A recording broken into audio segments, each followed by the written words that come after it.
कहा जाता है कि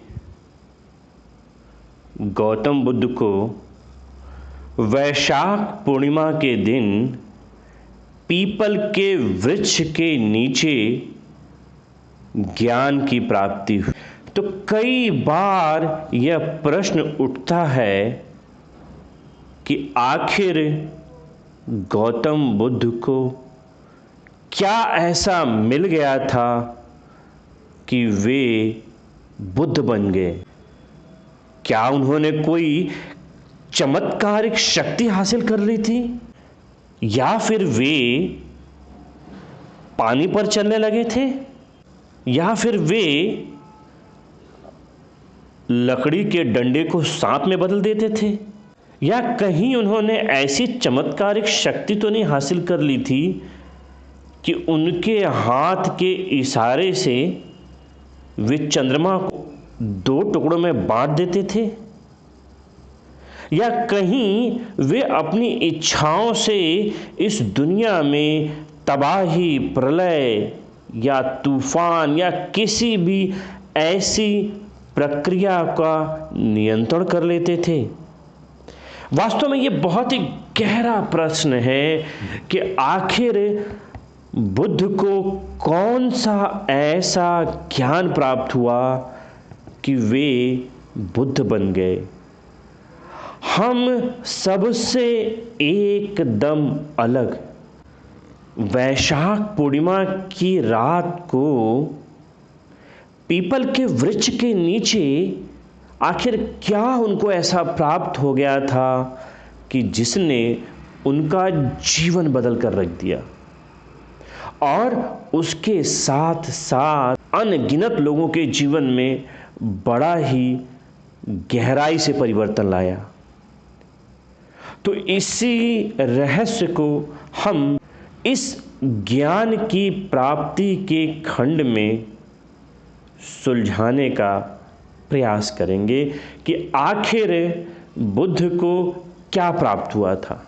बुद्ध को ज्ञान की प्राप्ति या एनलाइटमेंट के संदर्भ में कहा जाता है कि वास्तविक में जो ज्ञान उन्हें प्राप्त हुआ था वह वास्तविक में ज्ञान नहीं था, बल्कि वह उससे कई आगे बढ़कर बोध था। अर्थात उन्होंने उन चीज़ों का आत्म अनुभव किया और इस ज्ञानोदय ने उन्हें जागृत अवस्था में लाया, जिसे हम प्रबोधन या विशदीकरण भी कहते हैं। तो फिर यह प्रबोधन जिसे बुद्ध ने प्राप्त किया था, वास्तव में यह एक अंतिम या आखिरी आध्यात्मिक और मानसिक अवस्था होती है जहाँ पर सब कुछ समझ लिया जाता है, और सब कुछ समझने के पश्चात किसी भी प्रकार के प्रश्न शेष नहीं रह जाते हैं, और इनके परिणाम में जीवन में दुख व इच्छाएं शेष नहीं रह जाती हैं। बुद्ध के ज्ञान को बोध के स्तर पर समझना बहुत ही जटिल है। यह एक ऐसा प्रबोधन है जिसे मिलने के पश्चात कोई दूसरी इच्छा शेष नहीं रह जाती। और इसी को हम आगे समझने का प्रयास करेंगे कि इसी प्रबोधन या इसी ज्ञान की प्राप्ति को बुद्ध 4 अवस्थाओं में वर्णित करते हैं कि ये जो अनुभव हैं उनके 4 स्तर बताए हैं उन्होंने। पहला स्तर जो है वो सोतपन्ना का है, दूसरा स्तर जो है वो सकादगामी का है, तीसरा स्तर जो है वह अनगामी का है, और अंतिम स्तर जिसे सर्वोच्च मानसिक अवस्था कही जाती है। तो बुद्ध ने अनुभव के आधार पर बोध के आधार पर मनुष्य को 4 स्तरों में विभाजित किया है। सबसे पहला जो स्तर होता है वह सोतपन्ना का होता है। सोतपन्ना का शाब्दिक अर्थ होता है कि प्रवाह में पड़ना, अर्थात ज्ञान के प्रवाह में गिरना, या हम इसे ऐसे समझ सकते हैं कि बुद्ध द्वारा बताई गई शिक्षाओं का जब प्राथमिक अनुभव के स्तर पर उसे जान लिया जाता है तो यह अवस्था सोतपन्ना की कही जाती है। इस प्रकार से एक सोता या झरना आगे चलकर बड़ी नदी में जाता है और फिर वह धीरे धीरे सागर की तरफ पहुंच जाता है। तो वही अवस्था सोतपन्ना की है। व्यक्ति ज्ञान के सोते में पड़ गया है या गिर गया है, और यह अवस्था बड़ी विशेष होती है क्योंकि एक बार अगर व्यक्ति इस ज्ञान के सोते में पड़ जाए तो बुद्ध कहते हैं कि निश्चित रूप से आगे की सभी अवस्थाएं अपने आप प्राप्त होती जाती हैं। ठीक उसी प्रकार जिस प्रकार कोई छोटे से झरने या सोते का पानी धीरे धीरे आगे बढ़कर नदी में जाते हुए सागर में चला जाता है, ठीक उसी प्रकार अपने आप बोध के स्तर पर सोतपन्ना से व्यक्ति सकातगामी, अनगामी और अरिहंत के मार्ग पर अपने आप पहुंच जाता है। तो यहाँ पर बड़ी ही महत्वपूर्ण अवस्था है सोतपन्ना की। अब इसे आगे हम अनुभव के स्तर पर समझने की कोशिश करेंगे कि आखिर इस अवस्था में क्या क्या अनुभव होता है। सोतपन्ना एक ऐसी अवस्था है जिसके अंदर हम खुद को और इस जगत को जानने का प्रयास करते हैं, समझने का प्रयास करते हैं कि मेरा जीवन और ये जगत वास्तव में क्या है और इनका क्या संबंध है, और साथ ही साथ इस जीवन की क्या सच्चाइयां हैं। खुद को समझने के प्रयास में हमें सबसे पहले चिंतन करना पड़ता है कि आखिर मैं कौन हूं, मेरा शरीर क्या है, मेरा मन क्या है, मैं किससे नियंत्रित हूं, मेरा वास्तविक अस्तित्व क्या है, मेरा वास्तविक व्यवहार क्या है। और इसके साथ साथ जगत के बारे में जब चिंतन किया जाता है तो जगत क्या है, कैसे चल रहा है, किस प्रकार से चीजें घटित हो रही हैं और हम किस तरह से इस दुनिया से जुड़े हैं। ये एक अनुभव की बात है और इसे केवल अनुभव के सहारे समझा जा सकता है। यदि आप एकांत होकर चिंतन मनन करेंगे कि आपकी स्वतः की वर्तमान की क्या अवस्था है, या जो आप जीवन में जी रहे हैं आपके जीवन का क्या उद्देश्य है, आप क्या कर रहे हैं। जब आप लगातार इन प्रश्नों के बारे में सोचते हैं, इनके बारे में चिंतन मनन करते हैं और इसे एक बड़े स्तर पर देखने का प्रयास करते हैं, अर्थात जो घटित हो रहा है उसको उसी रूप में जानने का प्रयास करते हैं, तो आपके जीवन में कई ढेर सारी बातें आपको अनुभव के स्तर पर पता चलती हैं कि आखिर हम अपने जीवन में कर क्या रहे हैं। सुबह उठना, भागना, दौड़ना, काम पर जाना, फिर शाम को आना, फिर दौड़ना, खाना, सोना, फिर दूसरे दिन दौड़ना। और इतना परिश्रम करने के पश्चात हमें मिलता क्या है? क्या हम जो परिश्रम कर रहे हैं उसके उत्तर में हमें संतुष्टि मिलती है कि जो हम कर रहे हैं उसके लिए हम संतुष्ट हैं? और बड़ी गहराई से जब हम इस प्रश्नों का उत्तर ढूंढते हैं तो हमें जीवन के स्तर पर एक नया अनुभव होता है कि इसका उत्तर नहीं है। जो हमने पहले भी जीवन में कार्य किया था उससे भी हम संतुष्ट नहीं हुए, और जो आज भी हम कार्य कर रहे हैं उससे भी हम संतुष्ट नहीं होंगे, और यही कार्य हम भविष्य में भी करेंगे तो उससे भी हम संतुष्ट नहीं होंगे। इतने परिश्रम और इतने तरीकों से प्रयास करने के बाद हमारे जीवन में रह क्या जाता है? छटपटाहट, बेचैनी, व्याकुलता, दुख। इस दुखों के दलदल में हम फंसकर हर पल अपने जीवन को व्याकुल बनाए हुए हैं। क्या हमारे जीवन में जिन चीज़ों के लिए हम प्रयास करते हैं वो हमारे जीवन में मिलते भी हैं? अगर इन सभी प्रश्नों को सिलसिलेवार अगर हम देखें तो कुछ अलग ही अनुभव के स्तर पर ज्ञान होता है कि हाँ, हम अपने जीवन में जो चाहते हैं वे चीज़ें हमें मिलती भी हैं, तो भी हम फिर संतुष्ट क्यों नहीं होते हैं? पूरे जीवन हम प्रयास करते हैं कि मेरी यह इच्छा पूरी हो जाए, और जैसे ही वह इच्छा पूरी होती है फिर कुछ समय के बाद में हम नई इच्छा करते हैं और फिर उसी प्रकार से हम व्याकुल हो जाते हैं।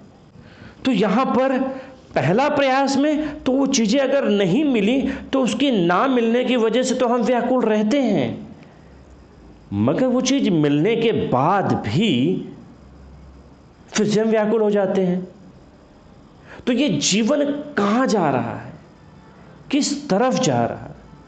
और कई बार ऐसा देखा जाता है कि व्यक्ति पूरे जीवन संघर्ष करता है, वृद्धावस्था आ गई है, मरने के करीब पहुंचा है, मगर ये इच्छाएं जो हैं ये समाप्त होने का नाम ही नहीं लेती हैं। ये उस समय भी व्यक्ति को व्याकुल किए हुए हैं। और सबसे बड़ी जीवन की सच्चाई कि इसी व्याकुलता, इसी बेचैनी और इसी दुख के दलदल में कब जीवन समाप्त हो जाता है हम इसे समझ ही नहीं पाते हैं। आखिर क्या ऐसी चीज़ है हमारे अंदर कि जिसको हम प्रयास कर रहे हैं और उसके बाद भी हम संतुष्ट नहीं हो पा रहे हैं? आखिर क्या ऐसी मनोदशा है, किस प्रकार से क्या घटनाएं हो रही हैं कि चीजें संतुष्ट नहीं हो पा रही?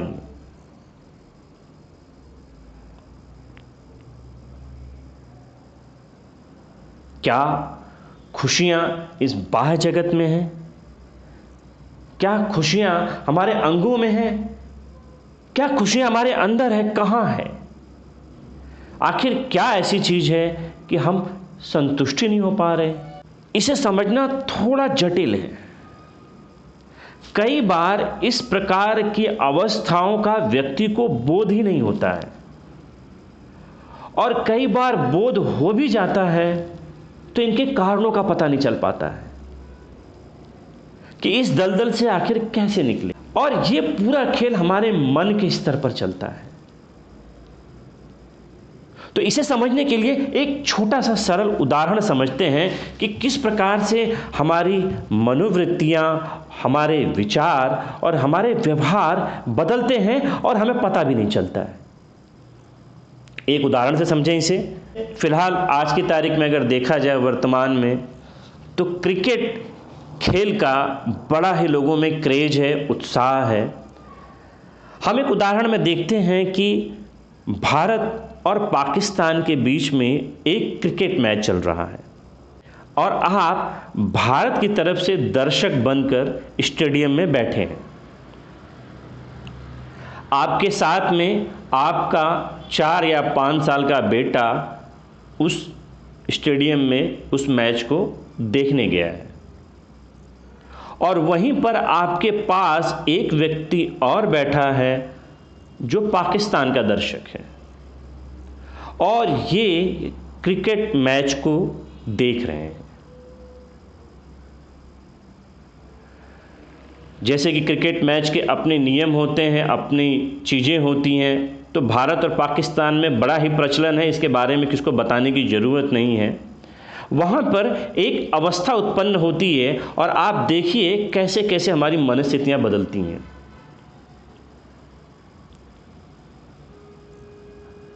पाकिस्तान का बॉलर एक गेंद भारत के बैट्समैन को फेंकता है और भारत का जो बैट्समैन है उस गेंद को बाउंड्री के पार मार देता है। अर्थात क्रिकेट के नियमों में 6 रन मिल जाते हैं। तो इस घटना क्रम का इन तीनों व्यक्तियों पर क्या असर होता है?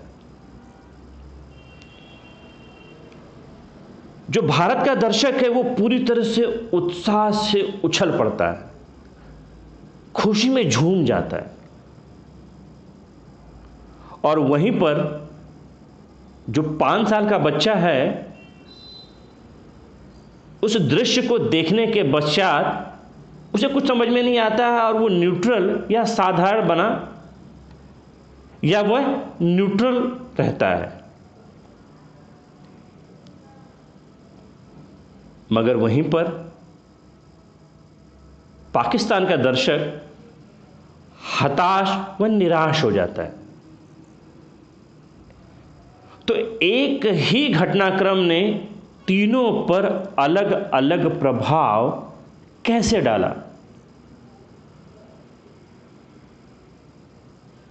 क्या खुशी बाहर के दृश्य में है या जो घटना घटित हुई है उसमें आनंद है?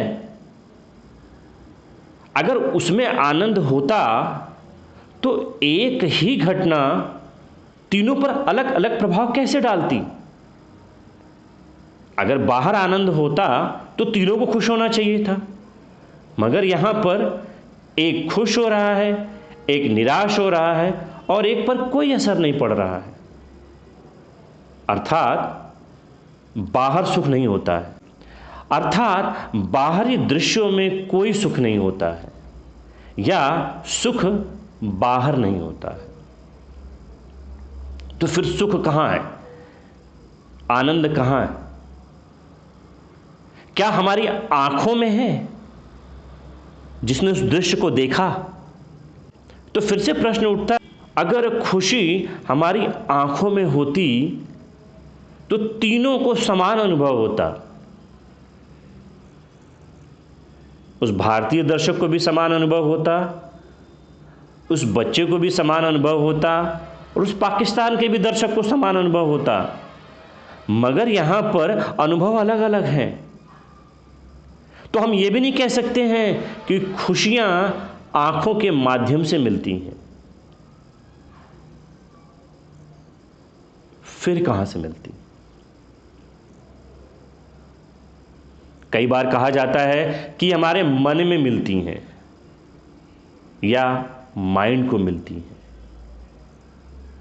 कि मन की वजह से एक व्यक्ति सुखी, एक व्यक्ति दुखी और तीसरे के ऊपर कोई प्रभाव नहीं पड़ रहा है। तो फिर से यहां पे प्रश्न उठता है कि आखिर तीनों के पास तो मन है, माइंड तो तीनों के पास है, फिर वे क्यों अलग प्रकार की प्रतिक्रियाएं कर रहे हैं? दृश्य समान, दृष्टि समान और मन भी समान, तीनों के पास मन है, लेकिन फिर भी ये प्रतिक्रियाएं अलग अलग क्यों हो रही हैं?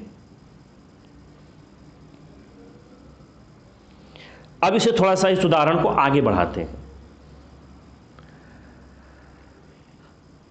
पाकिस्तान का बॉलर अगली गेंद फेंकने के लिए तैयार हो रहा है।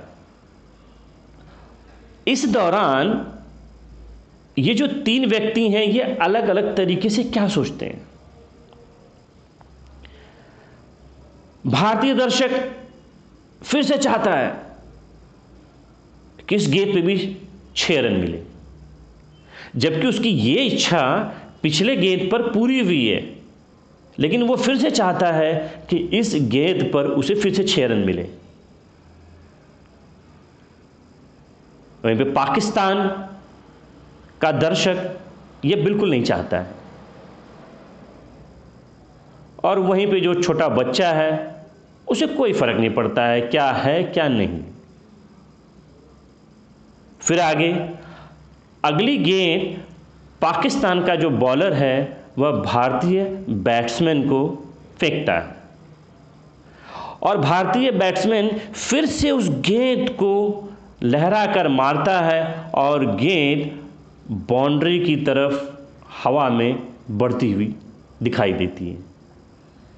इस घटनाक्रम में फिर से देखा जाता है कि भारतीय दर्शक पूरी तरह से उत्साह से लबालेज, बच्चे को कोई फर्क नहीं, और पाकिस्तान का दर्शक निराश।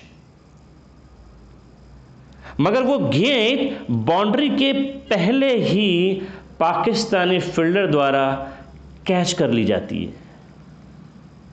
फिर तुरंत प्रतिक्रिया बदलती है, भारतीय दर्शक निराश और पाकिस्तानी दर्शक उत्साह से भर जाता है, और जो बच्चा है उसे कोई फर्क नहीं पड़ता है।